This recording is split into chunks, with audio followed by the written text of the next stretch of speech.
¿Qué tal amigos? Soy Fernando Gutiérrez y este es tu canal Ciencias e Ingeniería HN. Para hacernos una idea de lo que es un relé, pensemos en un interruptor, como el que utilizamos en nuestros hogares para encender o apagar las luces, de manera que se permita o se bloquee el paso de la corriente eléctrica. Solo que en este caso, en vez de accionar nosotros el interruptor, lo que haremos será energizar el relé. Este consta de una bobina. Cuando ésta se le suministra voltaje en sus terminales, se convierte en un electroimán, atrayendo así una pieza móvil de material ferromagnético. Esto causa que los contactos del relé cambien su estado, es decir, que si dos contactos estaban unidos, ahora estarán separados, y si dos contactos estaban separados, ahora estarán unidos. La simbología del relé es la siguiente. Esta es la representación de la bobina. Consta de dos terminales, A1 y A2, que al ser suministrada con una fuente de voltaje, accionan el relé. Luego tenemos los contactos auxiliares. Estos pueden ser normalmente abiertos o normalmente cerrados. Se les llama así porque mientras la bobina del relé no haya sido energizada, el contacto normalmente abierto no permitirá el paso de la corriente. Y el contacto normalmente cerrado sí permitiría el paso de la corriente eléctrica. Vemos que sus terminales tienen una numeración. Por ejemplo, acá en estos puntos, que es donde se ubica la entrada y la salida de los cables que se conectan al contacto del relé, están numerados como 13 y 14. Déjenme decirles que este último dígito es el número más importante en la nomenclatura de los relés. Bien, ahora que vamos a energizar la bobina, ¿qué es lo que va a pasar? Vemos que instantáneamente los contactos auxiliares cambiaron su estado, es decir, conmutaron. Y esa es la función primordial o la función básica de un relé.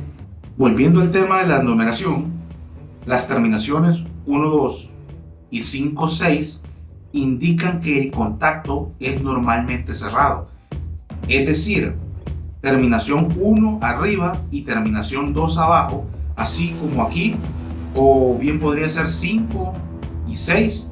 Estas terminaciones son para contactos normalmente cerrados. Para contactos normalmente abiertos, análogamente, las terminaciones son 3 y 4 o bien 7 y 8. Por ejemplo, de esta lista vemos que los números en rojo siempre son 1 y 2, por lo tanto los identificamos como contactos NC, sin importarnos estos números en negro.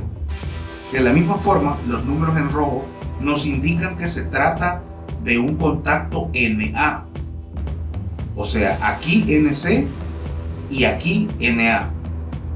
Siguiendo con la simbología, nos encontramos con un contacto que parece extraño. Vamos a detallarlo un poco más. Este es un contacto normalmente cerrado. Este otro es normalmente abierto. ¿Qué tal si los combinamos?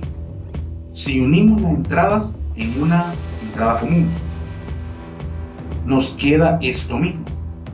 Así que este símbolo nos indica la combinación de un contacto NC y NA en una sola entrada.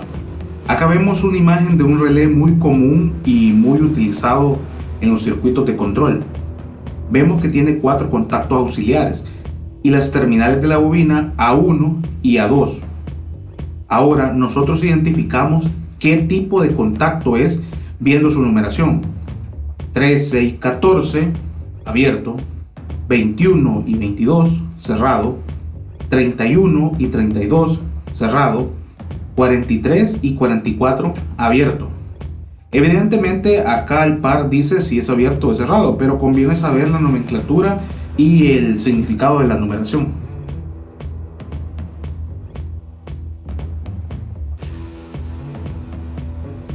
Los contactores se diferencian de los relés en que su función es la de seccionar circuitos de fuerza o control a través de contactos abiertos, o también llamados contactos principales, teniendo generalmente uno o varios contactos auxiliares.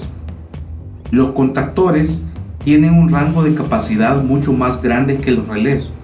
Así como hay contactores pequeños como este, por ejemplo, que bien podría controlar el arranque de un motor trifásico pequeño, los hay también muy grandes, para cientos de HP, claro que dependiendo del voltaje de alimentación.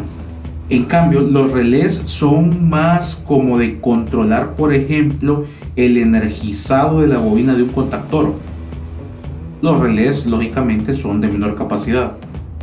Acá vemos la representación de la bobina del contactor, los contactos principales y el contacto auxiliar. Vean que estos contactos de acá, los principales, son abiertos, aunque no tienen la nomenclatura de la numeración. Aquí vemos que dice L1, T1, L2, T2, L3, T3. Esto es porque, a pesar de que son contactos abiertos, estamos hablando de un contactor y no de un relé que tiene contactos auxiliares. Este, por ser un contacto auxiliar, sí cumple con esa nomenclatura. 13, 14, contacto auxiliar normalmente abierto. Acá vemos una imagen de un contactor utilizado generalmente para el seccionamiento en la alimentación de motores eléctricos. Aquí están sus contactos principales y acá vemos un juego de contactos auxiliares. Hagamos zoom a los contactos auxiliares y aquí vemos 43 y 44 normalmente abierto, 31 y 32 normalmente cerrado, A1 y A2 son las terminales de la bobina del contactor. No olvides suscribirte y darle like. En el próximo video vamos a estudiar los diferentes tipos de temporizadores.